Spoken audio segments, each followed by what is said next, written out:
एक दिन ऑफिस में दिन भर भूतिया चर्चाओं के बाद दो दोस्त ऑफिस से फ्री होकर चाय की दुकान पर चाय पीने के लिए रुकते हैं। इतने में थोड़ी देर बाद एक दोस्त को याद आता है कि आज उसे घर पर बहुत जरूरी काम था और उसे घर जल्दी जाना था और वो काफी लेट हो चुका है। ये बात सोचकर वो अपने दोस्त से कहता है कि यार आज लगता है मुझे शॉर्टकट रास्ता लेकर के ही जाना पड़ेगा। तभी दूसरा दोस्त उसे बताता है कि यार उस शॉर्टकट रास्ते से जाना खतरे से खाली नहीं है, क्योंकि उस शॉर्टकट रास्ते पर एक चुड़ैल रहती है और रात के समय उस रास्ते से जाना ठीक नहीं है। यह सुनकर पहला दोस्त उसे कहता है, क्या यार आज भी तू साइंस की दुनिया में भूत प्रेत चुड़ैलों की बातें करता है? और वह उसकी बात को नजरअंदाज करके अपने रास्ते की ओर अपना स्कूटर उठाता है और चल देता है। जैसे ही वो अपने रास्ते की ओर बढ़ता है, थोड़ी ही दूर जाकर उसे नजर आता है कि यार रास्ता पूरा सूना है और वहां चारों तरफ अंधेरा है। तो वो थोड़ा घबरा जाता है, पर यह याद करके कि आज उसे घर जल्दी जाना है, वो अपने रास्ते पर आगे बढ़ जाता है। जैसे ही वो थोड़ा आगे बढ़ता है तो अचानक कुत्ते के भौंकने की आवाज आने लगती है, पेड़ों के सरसराने की आवाज आने लगती है, हवाएं तेज चलने लगती है। ये सब देखकर वो थोड़ा और ज्यादा घबरा जाता है और उसके मन में अचानक से बहुत सारे ख्याल आने लगते हैं और वो सारी चर्चाएं जो दिन भर उसने ऑफिस में भूतों को लेकर की थी वो उसके दिमाग में घूमने लगती है। पर फिर भी वो अपने रास्ते पर टिका रहता है और अपने रास्ते पर आगे बढ़ता रहता है। पर इस बार वो अपने स्कूटर की स्पीड थोड़ा बढ़ा देता है। जैसे ही वो अपने स्कूटर की स्पीड बढ़ाता है तो अचानक उसे यह एहसास होता है कि उसके स्कूटर के पीछे कोई बैठा है और उसके पीछे कंधे पर थपकी लगा रहा है। बस अब क्या था, उसके दिमाग में अचानक से वो सारे ख्याल दौड़ने लगते हैं।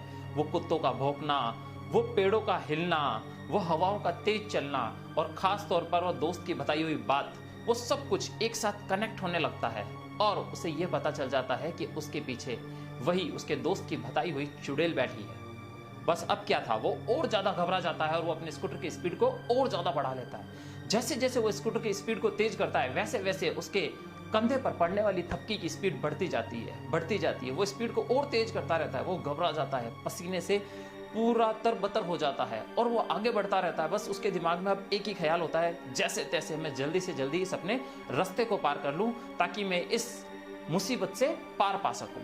वो अपनी स्कूटर की स्पीड को बढ़ाता जाता है। अब थोड़ी ही देर में स्कूटर की स्पीड जो होती है वो अपनी चरम सीमा को पार कर जाती है और साथ ही साथ कंधे पर पड़ने वाली थपकियों की स्पीड भी अपनी चरम सीमा को पार कर जाती है।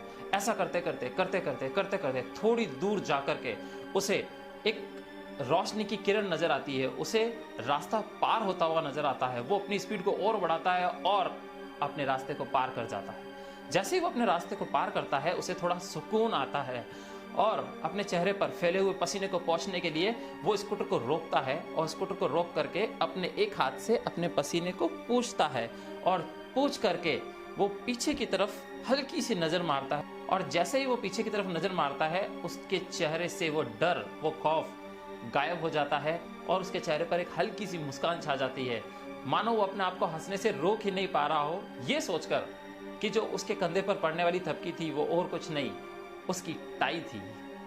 तो देखा दोस्तों, बिल्कुल ऐसे ही जब हम किसी नए काम की शुरुआत करते हैं तो हमारे आसपास के लोग हमें उस काम के लिए इतनी सारी कमियां बता देते हैं, इतनी सारी उनकी गलतियां गिना देते हैं। वो सारी गलतियां हमारे दिमाग में बैठ जाती है। उनकी सारी बातों को नजरअंदाज करके हम हमारे काम को शुरू तो कर देते हैं, पर जैसे ही उस काम में थोड़ी सी समस्या आने लगती है हमारे दिमाग में वो सारी बातें घूमने लगती है और बस फिर क्या, हमारा डर जो होता है वो हमारे दिमाग पर अपना काबू कर लेता है और हम असफलता की ओर कदम बढ़ा देते हैं और हम निराशा की ओर बढ़ने लगते हैं। वो लोग जो ऐसी परिस्थितियों में भी हमेशा आगे बढ़ते रहते हैं, हमेशा मोटिवेटेड रहते हैं, वो जो लोगों की बातों को छोड़कर हमेशा आगे बढ़ने की सोचते हैं, वही हमेशा सफल होते हैं। वो अपने डर पर अपना काबू पा लेते हैं। तो ऐसे लोगों की संगत में रहो जो आपको हमेशा मोटिवेटेड करे, जो आपको हमेशा आगे बढ़ने के लिए प्रेरित करे, जो आपको सपोर्ट करे। तो दोस्तों, आप लोगों को मेरा ये वीडियो कैसा लगा? अगर अच्छा लगा है तो लाइक कीजिए, शेयर कीजिए और सब्सक्राइब कीजिए। शुक्रिया।